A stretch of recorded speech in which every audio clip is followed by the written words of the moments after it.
Bonjour Christophe. Bonjour Pauline. Ariane 6, donc on le disait, a réussi cette nuit et son décollage et sa mission, larguer plusieurs satellites, un soulagement, un succès et un soulagement, car l'Europe, on le disait, retrouve un accès indépendant à l'espace qu'elle n'avait plus depuis un moment.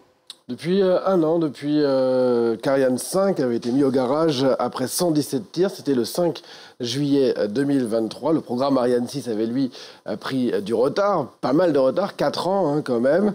L'autre fusée européenne, l'italienne Vega C, quant à elle, avait raté son premier tir et l'Europe a dû mettre fin à sa collaboration avec les Russes après l'invasion de l'Ukraine. Mais voilà, cette page noire est en train d'être tournée. Alors, qu'est-ce qu'elle a de particulier, cette fusée ? Elle est légèrement plus grande que son aînée, Ariane 5, mesure entre 56 et 62 mètres selon les versions. Son dernier étage, celui qui termine la mission pour emporter les satellites vers leur orbite finale, est doté d'un moteur rallumable. C'est le seul petit problème qu'il y a eu hier, puisque ce moteur ne s'est pas rallumé lors de son troisième rallumage. Un rallumage qui lui permet de placer plusieurs satellites à des altitudes différentes lors d'une même mission. Elle offre enfin l'avantage d'être plus verte, minimisant notamment les débris spatiaux et surtout aussi 40% moins cher que sa version précédente, ce qui lui permet d'être compétitive en prix.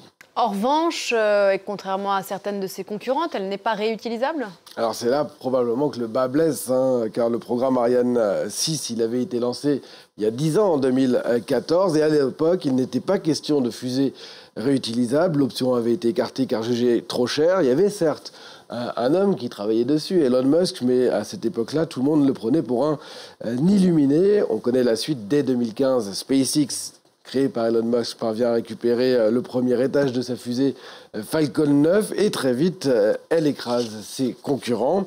L'année dernière, SpaceX a réussi pas moins de 96 lancements. Il en prévoit 144 cette année, soit un tous les 3 jours. Il y en a d'ailleurs eu un hier. Le prochain lancement pour Ariane 6, le premier lancement commercial, il devrait avoir lieu avant la fin de cette année. L'année prochaine, il y en a 6 qui ont prévu avant un rythme de croisière de 9 à 12 lancements par an. Il y a quand même une sacrée différence entre les deux.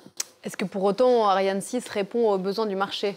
Alors, son aîné, il faut le rappeler, avait écrasé la concurrence pendant un temps avant l'arrivée des fusées Falcon grâce à sa grande fiabilité. Le succès d'hier est donc de bon augure. Le carnet de commandes, il est déjà assez rempli. 29 lancements prévus. C'est énorme pour une fusée qui n'avait encore rien prouvé. 29 lancements, dont 18 pour la constellation Kuiper d'Amazon, la constellation satellitaire. Ça veut dire qu'il y a déjà au moins de 3 ans, voire 4 ans de boulot sans problème, plus de 3 milliards d'euros de revenus. Et puis les besoins, ils sont immenses, ils vont continuer d'être immenses avec l'arrivée des constellations de satellites, on disait les Starlink d'Elon Musk, les Kuiper d'Amazon, mais aussi OneWeb, qui doivent toutes apporter des services d'Internet haut débit dans les prochaines années. En 2014, lorsque le projet Ariane 6 est lancé, il faut savoir qu'il y a moins de 300 satellites qui ont été envoyés en orbite. Cette année, c'est quasiment, ou c'est même plus que 10 fois plus.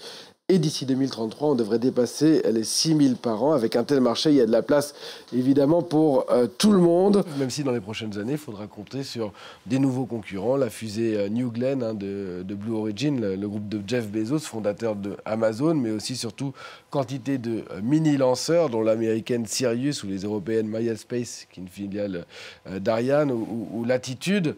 Et il y a une dernière chose quand même pour Ariane 6, c'est que Ariane 6 prévoit peut-être d'envoyer un jour un astronaute sur la Lune, ce qui n'est pas le cas des plus petites fusées. Quand même. Merci beaucoup Christophe.